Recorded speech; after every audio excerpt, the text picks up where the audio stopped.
Hey everyone, in this video, I will show you how to log elements in Canva.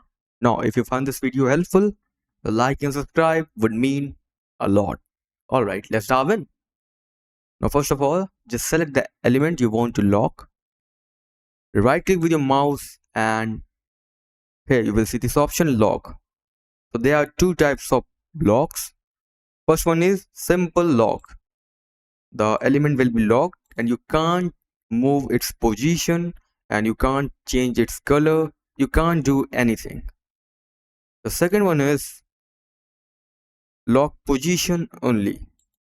Now if you will lock its position only, you will be able to edit it. You can change its color like this, edit it. Okay, so basically you can change its color or you can edit it if you have chosen position only lock. So that's it for the video. Thanks for watching.